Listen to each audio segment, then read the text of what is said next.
Welcome to I Said What I Said. I'm 𝐼𝐸𝐿𝐾𝐿. That's Tyson Gentry. Tyson, we were texting and we're like, the NBA draft lottery. There wasn't a lot of buildup to this thing. I felt like, I think a lot of people thought, Charlotte, maybe Utah. Wow.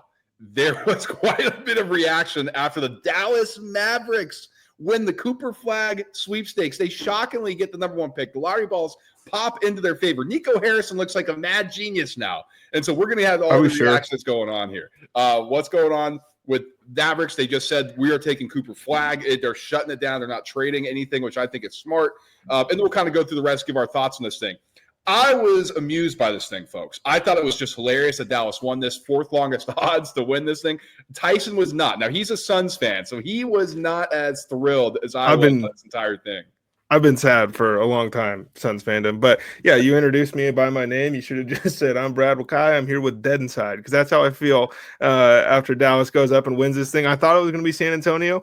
I thought we were getting rigged that way. But, hey, that's the LA tax. This is it's facetious. I don't actually think the lottery was rigged, but there's been some questionable things in the past, and then all of a sudden you trade your franchise superstar, 25, 26 years old, to the Los Angeles Lakers. Here you go. Here's another one. Yeah, I mean, if it was rigged, I was hoping Philly would maybe get cashed in from the NBA for, them forcing the fire Sam Hinkie. But, Philly can't have nice things in the lottery, Tyson. That's what we've learned. Well, actually, they get up there, but they don't take the right players. I think that's really what it is. Well, this is like part of the, I guess, problem with the lottery. We know the problems with the lottery and how it's kind of silly, and the NBA is the only one that does it this way. But in all honesty, like if you're sitting there and you're the Charlotte Hornets, what are you supposed to do? Like, oh, you're supposed to rebuild like the Rockets did or like the Oklahoma City Thunder did. Well, in order to do that, you need an MVP in their prime. Because that's how, like James Harden gets dealt. All of a sudden, the Rockets get all these picks. Everything looks good. Russell Westbrook gets dealt. The Thunder had already started accumulating, and then it just kind of ballooned from there. But now they're just dead in the water again, and so it's really hard. We're going to celebrate and champion Nico's big brain move to get Cooper Flagg on the Mavericks, but for these other teams that have genuinely been in the lottery for, in Charlotte's case, 15 years, and there is no end in sight. Like, you just miss out on Anthony Davis, you just miss out on Zion Williamson, you just miss out on Cooper Flagg. Like, we can only have so many generational guys that you just miss out on before it gets really hard to sell some tickets. Yeah, I think Charlotte has the worst record in the NBA since they were instituted as a franchise, Tyson, implemented as a franchise, I should say, and they've never picked number one overall. And so it's crazy. And it's kind of shocking because, Michael Jordan was the owner of the franchise. Like, you would think maybe they get a kick at some point. So I think all the rig thing, in all seriousness, people are like, oh, this is rigged.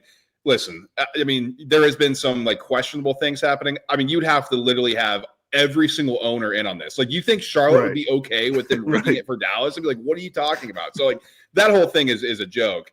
But I think we now are moving forward past kind of the funny things where we have tangible things here. Dallas is going to have Cooper Flagg.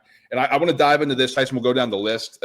Just kind of give our quick thoughts here, and things will change because I think this is a very good draft. But Dallas getting Cooper Flagg is very interesting to me because, one, you get your franchise cornerstone of the future.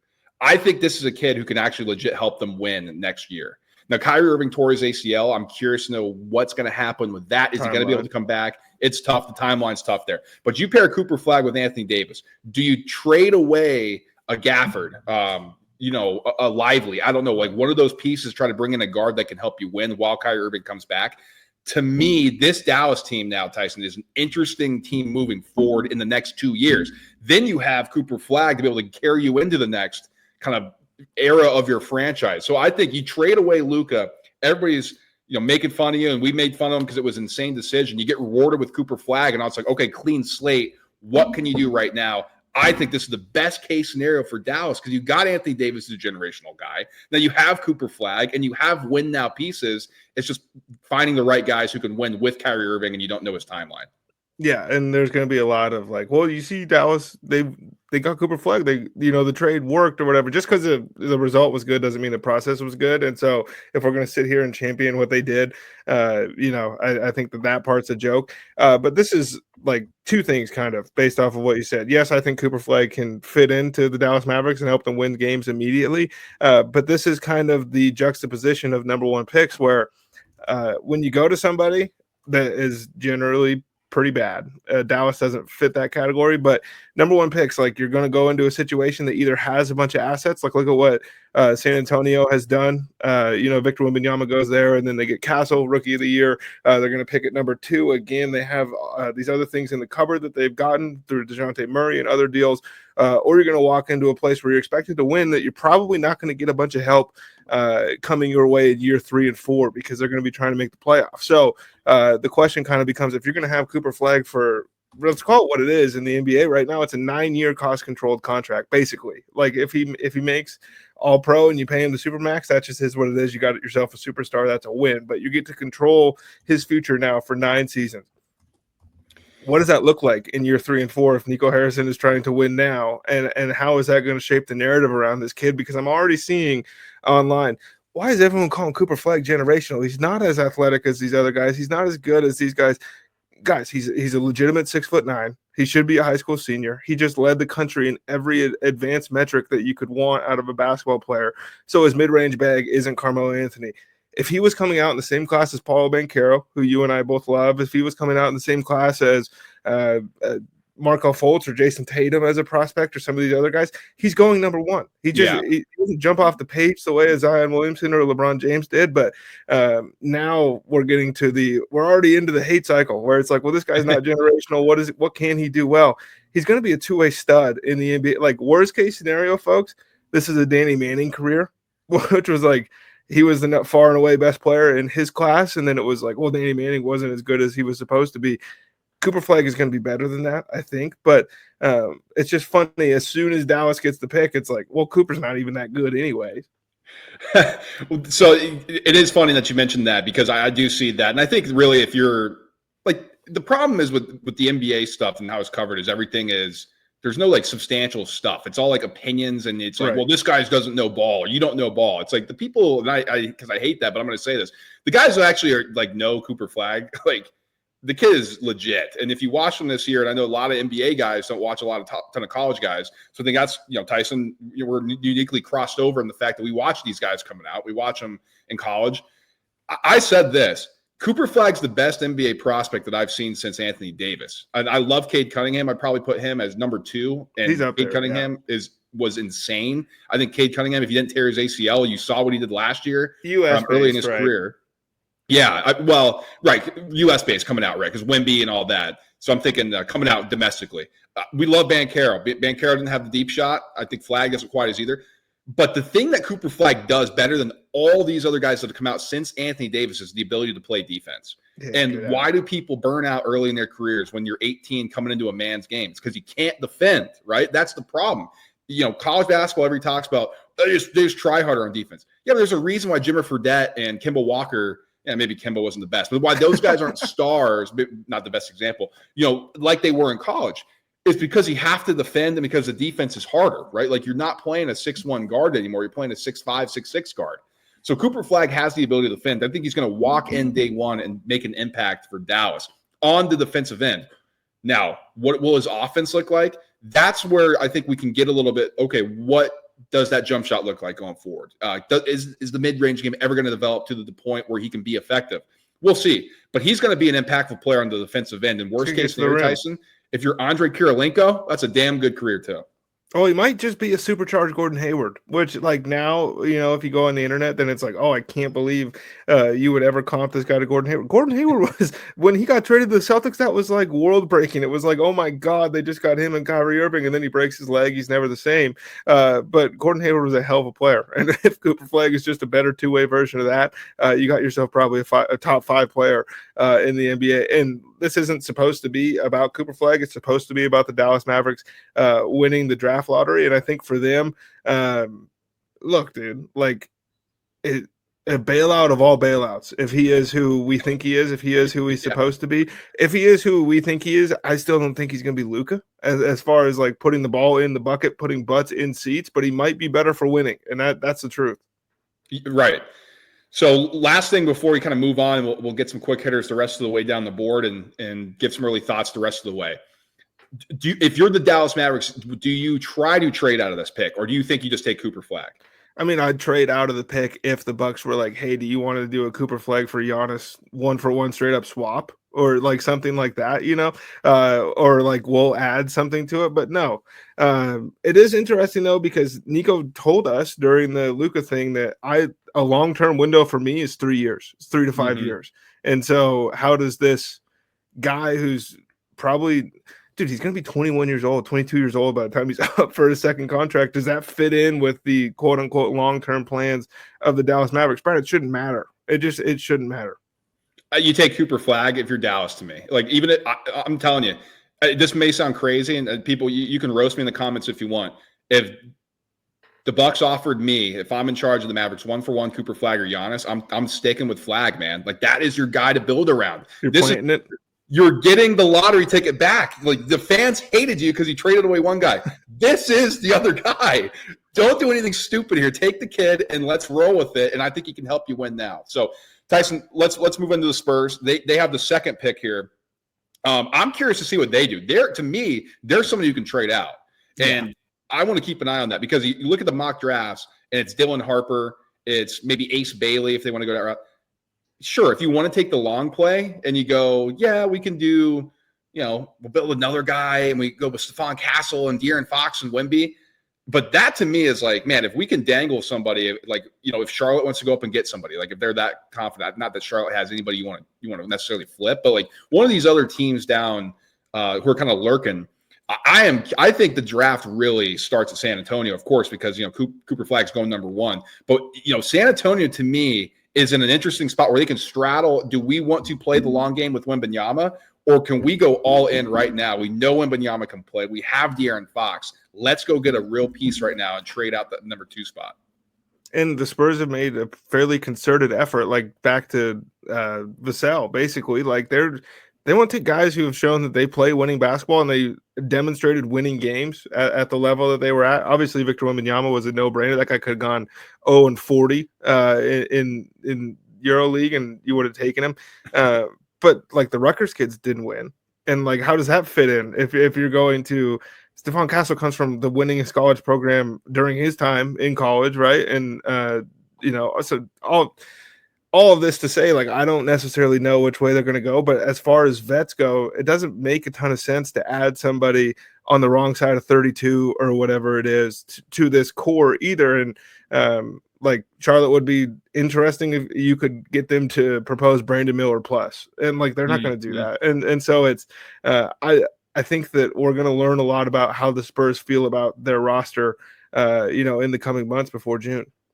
And I do think it's interesting, too, that Popovich is no longer going to be the head coach. He's kind of moving upstairs, and he had the stroke into a different phase. So now it doesn't feel like, we have to win now with Pop. You know what I mean? Like now it's a little bit more if they want to go the future route. You got a young coach. You can be patient. Like there's not the ticking thing with Pop where you're like, well, how much longer is one of the greatest coaches of all time going to be around to lead this team? Like, all right, Pop's no longer here. He's upstairs. We got a new guy in charge. We can afford to be patient here. So I am super curious to see what the San Antonio Spurs do. And I think like you said, it'll be telling. I want it to be Ace Bailey because if they go like 6'10" at point guard and 7'15" at center, like it'd be hilarious.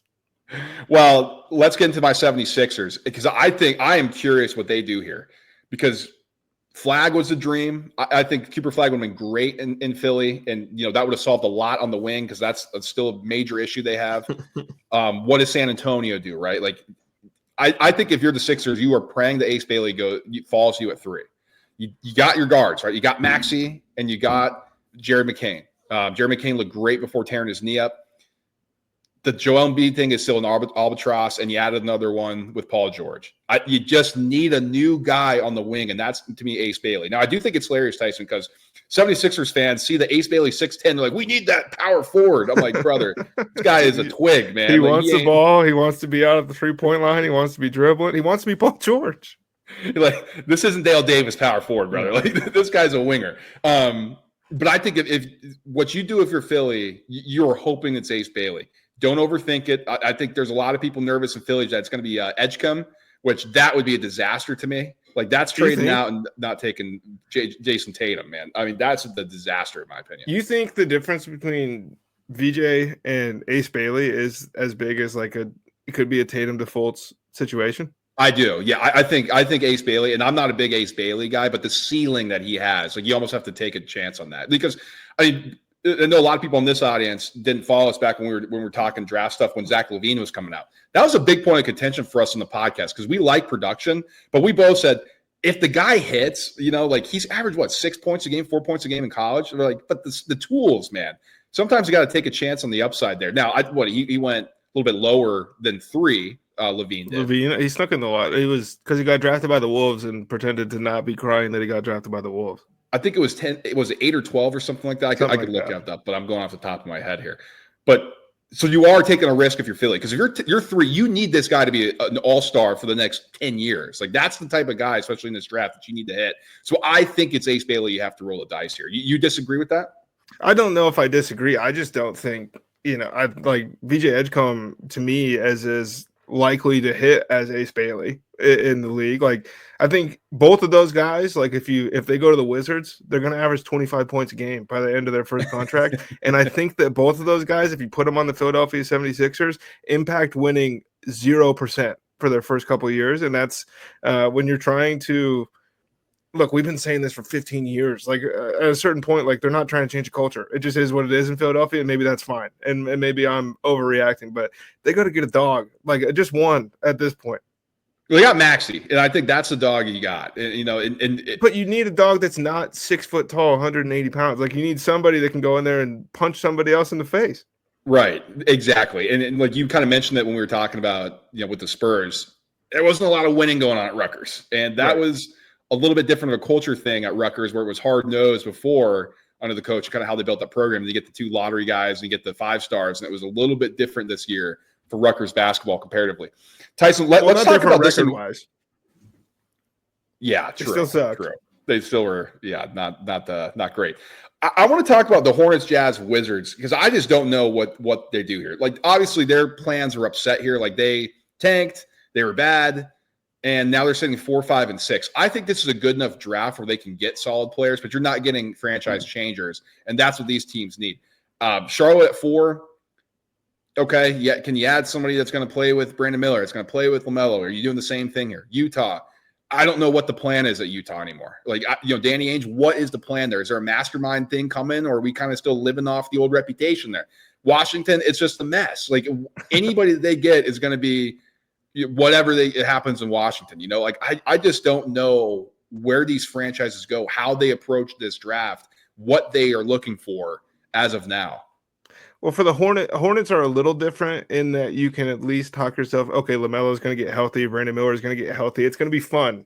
We have guys, right, that they're not going to make the playoffs, and if they do, it'll be a play-in team that gets demolished in the first round, but at least there's like good young talent. For the Jazz, the plan is AJ. It's 𝐷𝐵𝐴. Like that is what the plan is, and at this point, if somebody else loves their, the board at 5, you entertain offers to add more picks. I don't think we're through this Danny Ainge full reset thing where he's just going to add as many picks as he can. I think we're probably in the middle, and it's like, it's fun right now where it's like, oh, look at Walker Kessler and they have Lowry Markkanen and all these guys. They don't win games. They're not trying to win games. I don't think they're getting somebody, here at 5 that's going to change everything. And then for the Wizards, you just want somebody that can move Jordan Poole to the bench. Like that's like they're broken, man. And there's nothing you can do. There's no real trade assets to dangle in front of somebody else to get more picks. So I think the Hornets can take somebody and hope to. LaMelo and Brandon Miller are young enough. You can still talk yourself into all being on the same timeline. But for the Jazz and Wizards, you just have to hope, somebody with a shorter lease at general manager is really loving the board. And they're like, I have to go up and get 𝐵𝐽 right now.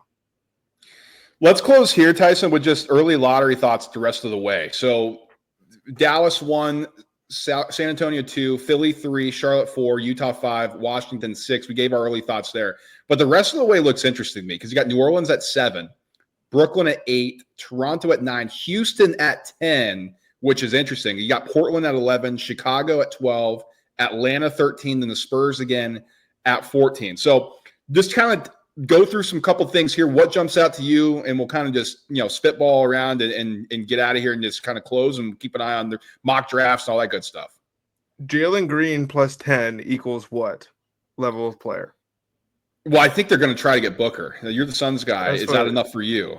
No, but they also have the other Suns picks. I mean, that was the main reason I was watching the lottery was like, if Phoenix gives the Houston Rockets the number 1 overall pick right now, I gotta move. I gotta disappear. I'm going to Finland or something.